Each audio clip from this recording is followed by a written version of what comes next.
बिस्मिल्लाहिर्रहमानिर्रहीम। अस्सलाम वालेकुम। अच्छा बच्चों, आज मैं आपके पास एंट्री टेस्ट का ना एक बहुत ही ज़बरदस्त किस्म का टॉपिक लेकर आया हूँ। तो आपने सिर्फ 10-15 मिनट के लिए मतलब इस वीडियो को बड़े अच्छे तरीके से गौर से सुनना है। उसके बाद आप लोगों को सिंपल हार्मोनिक मोशन से रिलेटेड जितने भी ग्राफ है ना, वो सारे के सारे मुकम्मल तौर पे आ जाएंगे।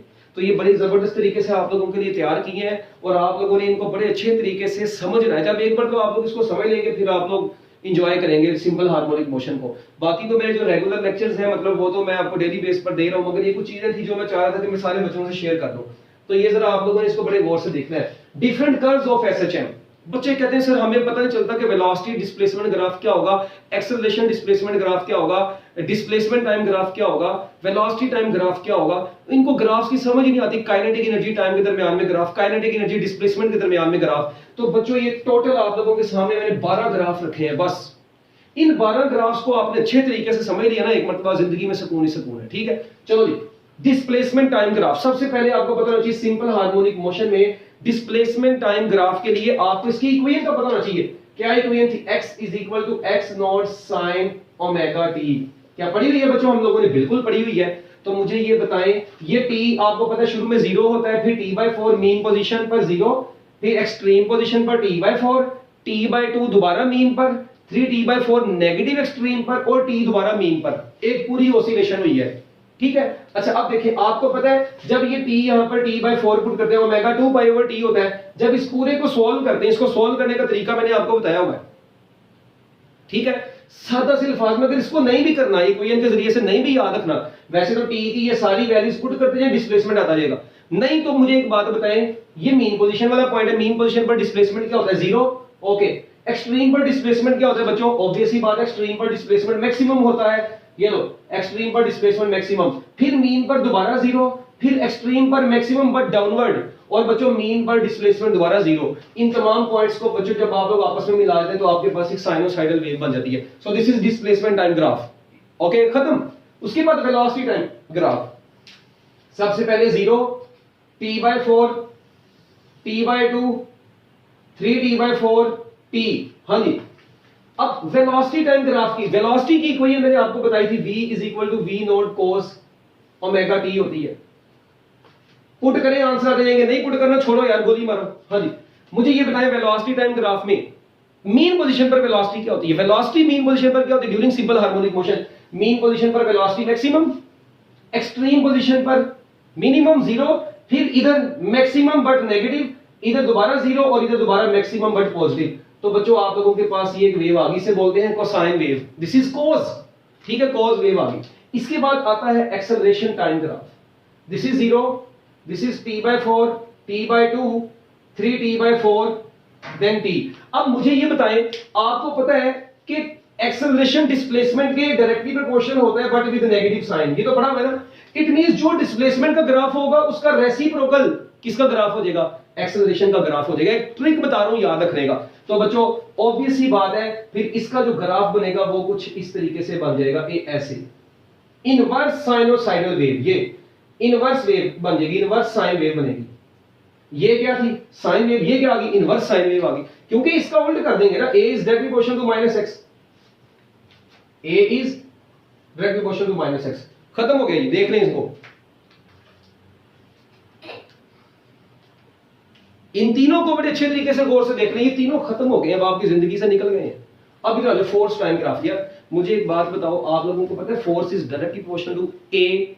इट मींस जो एक्सेलरेशन टाइम ग्राफ होगा वही ग्राफ किसका होगा बच्चों? ये एक्सेलरेशन है, ये याद रखना। यहां पे वेरिएबल्स, यहां पर डिस्प्लेसमेंट है, यहां पर वेलोसिटी है, यहां पर एक्सेलरेशन है, ये वेरिएबल्स। यहां पर t है, यहां पर भी t है और ये भी t चल रहा है। ठीक है। अब फोर्स टाइम ग्राफ बच्चों, जो एक्सेलरेशन टाइम ग्राफ होता है वही फोर्स टाइम ग्राफ होता है। बस बात खत्म। तो इसका भी मैं इसको डायरेक्टली बना देता हूं ताकि आप लोगों को इतनी ज्यादा परेशानी का सामना ना करना पड़े। ये दी गया, this is force time graph, no problem, क्योंकि force is directly proportional to acceleration at any place. ठीक है, तो ये गया। उसके बाद आती है पोटेंशियल एनर्जी और टाइम के दरमियान में ग्राफ। चलो पहले मुझे टाइम लिखवाओ। 0, फिर t/4, फिर t/2, फिर 3t/4, फिर t। चलो जी, 0। मुझे बताएं पोटेंशियल एनर्जी क्या होती है मीन पोजीशन पर? ये मीन पोजीशन है, ये भी मीन है, ये भी मीन, ये दोनों एक्सट्रीम है, ऑलरेडी पता है आपको। हाँ जी, मीन पोजीशन पर पोटेंशियल क्या होती है? Potential energy at mean position is minimum और मैक्सिमम भाई जीरो होती है, तो potential energy at mean position क्या होगी? जीरो होगी। अच्छा, एक्सट्रीम पोजीशन पर पोटेंशियल एनर्जी क्या होती है? मैक्सिमम होती है। और भाई होती है कि नहीं होती? उसके बाद दोबारा यहां पर क्या आ गई? मीन पर दोबारा जीरो, इधर दोबारा मैक्सिमम, इधर दोबारा जीरो। देखो जरा गौर से, ऐसा ही है कुछ। तो अब हम क्या काम करेंगे? हम लोग इधर से जीरो से मैक्सिमम, फिर इधर से ऐसे मैक्सिमम, फिर ऐसे ये।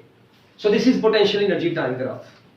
ये है आपका पोटेंशियल। देखिए ना, minimum maximum, minimum maximum, minimum to maximum, minimum to maximum, ठीक है, फिर मैक्सिमम टू मिनिमम। मतलब बढ़ रही है, कम हो रही है, बढ़ रही है, कम हो रही है। तो टाइम के साथ साथ बढ़ती है, कम होती है, कम होती है। This is potential energy time graph. कितना टाइम लगा भाई? कोई टाइम नहीं लगा। ये है पोटेंशियल एनर्जी और टाइम के दरमियान में ग्राफ। अब आते हैं बात काइनेटिक एनर्जी और टाइम के दरमियान में ग्राफ की।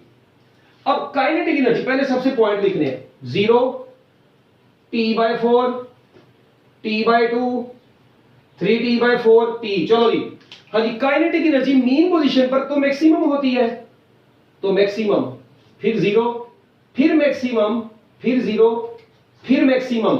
अब काइनेटिक एनर्जी मतलब ये नेगेटिव में तो जा नहीं रहा ग्राफ, इसका ग्राफ नेगेटिव में तो जा नहीं रहा, तो इसका ग्राफ कुछ ऐसा बन जाएगा ये।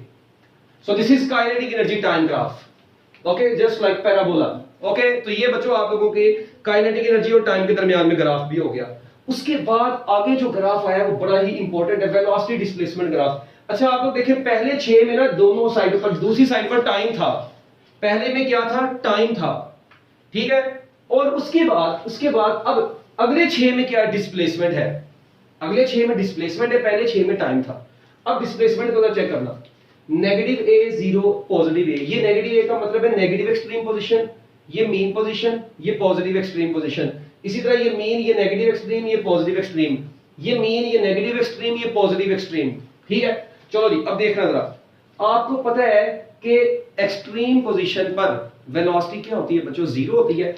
डिस्प्लेसमेंट, ये एक्स, यहां पर डिस्प्लेसमेंट है ऐसे, और यहां पर वेलोसिटी है ऐसे। ग्राफ इसका चलेगा कैसे? जहां पर डिस्प्लेसमेंट, यहां पर डिस्प्लेसमेंट क्या है? मैक्सिमम। और भाई डिस्प्लेसमेंट मैक्सिमम है ना, एक्सट्रीम पोजीशन पर, और वेलोसिटी जीरो है। बच्चों ये ग्राफ इसका ऐसे चलना शुरू होता है, इधर को जाता है, मतलब ये ऐसे बनता है पैराबोला इस तरह से, और उसके बाद इधर से भी ऐसे बनता है, मगर इधर से ऐसे जाता है, इधर से ऐसे आता है। ये क्या हो गया? ये मतलब कैसे आ गया? ये जरा आप लोगों ने समझना है। ये देखो जरा, हो क्या रहा है, इधर से मीन की तरफ जा रहे हैं, दिस इज मीन पोजीशन, ये मीन पोजीशन है। तो इधर से मीन तक जाते जाते वेलोसिटी बढ़ी, मीन से दोबारा एक्सट्रीम तक जाते वक्त वेलोसिटी कम होगी, फिर इधर से वापस इधर आ रहे हैं मीन की तरफ, मीन की तरफ आ रही है, डिस्प्लेसमेंट कम होता जा रहा है, वेलोसिटी बढ़ती जा रही है। इधर पहुंचे हैं तो डिस्प्लेसमेंट जीरो, मगर इधर से आगे गए डिस्प्लेसमेंट बढ़ता गया, वेलोसिटी कम होती गई है। तो ये एक्सट्रीम पोजीशन, एक्सट्रीम से अवे जा रहे हैं तो वेलोसिटी बढ़ रही है डिस्प्लेसमेंट के साथ, और मीन से अवे जा रहे हैं तो वेलोसिटी डिक्रीज कर रही है डिस्प्लेसमेंट के साथ। और होता भी ऐसा सिंपल हार्मोनिक मोशन के दौरान। तो बच्चों ये एलिप्टिकल, ऑलमोस्ट ये एलिप्स सी एक बन जाती है, बात खत्म। उसके बाद इधर चलो, इधर देखो, इधर है एक्सेलरेशन, और यहां पर एक्स एक्सिस पर हम लोग लेंगे डिस्प्लेसमेंट। मेरी अब एक बात सुनना, ओ भाई इधर गौर से मुझे बताओ, पहले तो देखें एक्सेलरेशन, ठीक है। आप लोग मुझे बताएं, जब एक्सेलरेशन इस पॉइंट पर क्या होता है? एक्सेलरेशन जीरो, एक्सेलरेशन जीरो तो डिस्प्लेसमेंट भी जीरो। एक्सेलरेशन और डिस्प्लेसमेंट के दरमियान में डायरेक्ट रिलेशन होता है, ओके। जहां पर एक्सेलरेशन मैक्सिमम, वहां पर डिस्प्लेसमेंट भी मैक्सिमम, यहां पर डिस्प्लेसमेंट, जहां पर एक्सेलरेशन मैक्सिमम, वहां पर डिस्प्लेसमेंट मैक्सिमम। मैं इसको ना ऐसे ड्रॉ कर रहा हूं, ये आप लोग अगर गौर करें ना थोड़ा सा, मैं अगर ये मीन पोजीशन ड्रॉ करूं ऐसे, तो ये मीन पोजीशन से इधर ना एक्चुअली बन रहा है सेकंड क्वाड्रेंट, ये बन रहा है फोर्थ क्वाड्रेंट। आप लोग देखें, मैंने इसका ग्राफ सेकंड और फोर्थ क्वाड्रेंट के दरमियान में बनाया है।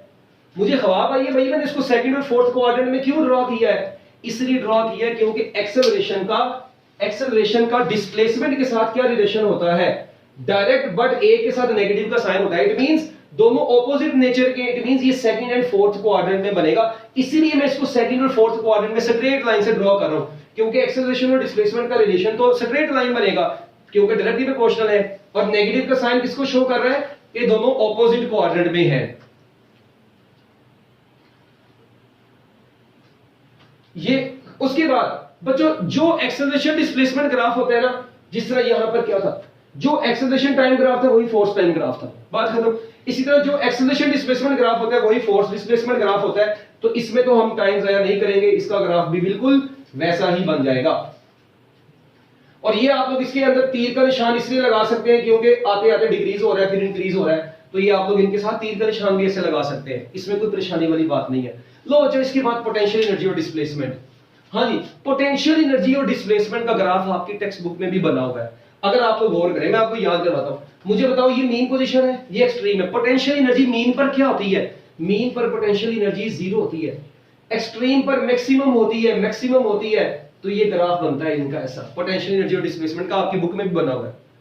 अब उसके बाद काइनेटिक एनर्जी। हाँ जी, मीन पोजीशन पर काइनेटिक एनर्जी क्या होती है? मैक्सिमम, या यहां पर मिनिमम होती है। तो बच्चों काइनेटिक एनर्जी का ग्राफ डिस्प्लेसमेंट के साथ ऐसा बनता है। और अगर आप लोग इधर गौर करें, अब मैं येलो कलर, अपना ग्रे क्या नाम है, ब्लू कलर से काइनेटिक एनर्जी को शो करने लगा हूं। काइनेटिक एनर्जी क्या होती है? मीन पर, मीन पर काइनेटिक एनर्जी क्या होती है? मैक्सिमम। एक्सट्रीम पर क्या होती है? मिनिमम। ये ग्राफ बन गया ऐसे, this is kinetic energy graph. एक बात इसको नोट कर देना जरा, ये काइनेटिक एनर्जी का ग्राफ बन गया। अगर मैं कहता हूं पोटेंशियल एनर्जी का, यहां पर पोटेंशियल एनर्जी मिनिमम होती है एक्सट्रीम पर, यहां पर एक्सट्रीम पर क्या होती है? इधर भी मैक्सिमम होती है, इधर भी मैक्सिमम होती है। तो बच्चों ये ग्राफ आपके पास किसका आ गया? पोटेंशियल एनर्जी का आ गया।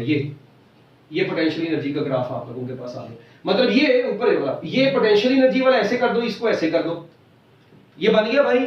और इनको बाद में मतलब यहां पर ना एक हम लोग जिस तरह नीचे लाइन लगाई, इस तरह एक लाइन लगाते हैं। तो ओवरऑल आप लोग देखें, मुझे बताएं जो टोटल एनर्जी है, टोटल एनर्जी वो कांस्टेंट नहीं रहेगी। सो टोटल एनर्जी, ये टोटल एनर्जी और ये डिस्प्लेसमेंट एक्स, आप लोग देखें इसके इस साइड पर या इस साइड पर, किसी भी साइड पर जहां पर ये मैक्सिमम है ये मिनिमम है, यहां पर दोनों आपस में मिल गई हैं, यहां पर दोनों आपस में मिल गई, ये x नॉट ओवर √2 बनता है डिस्प्लेसमेंट मीन पोजीशन से। बट अभी उसकी हमें जरूरत नहीं है, वो आपको मैं लेक्चर में बता चुका हूं ऑलरेडी। और यहां पर ये मैक्सिमम है, ये मिनिमम है, ये आपस में मिल गई हैं, मगर ओवरऑल दोनों कैंसिल हो रही है। टोटल एनर्जी क्या रहती है? कांस्टेंट रहती है। तो बच्चों ये है टोटल आपके पास सिंपल हार्मोनिक मोशन की ग्राफ्स। ठीक है, तो बाकी इंशाल्लाह जिंदगी रही तो नेक्स्ट लेक्चर के अंदर मुलाकात होगी। Best of luck, Allah Hafiz.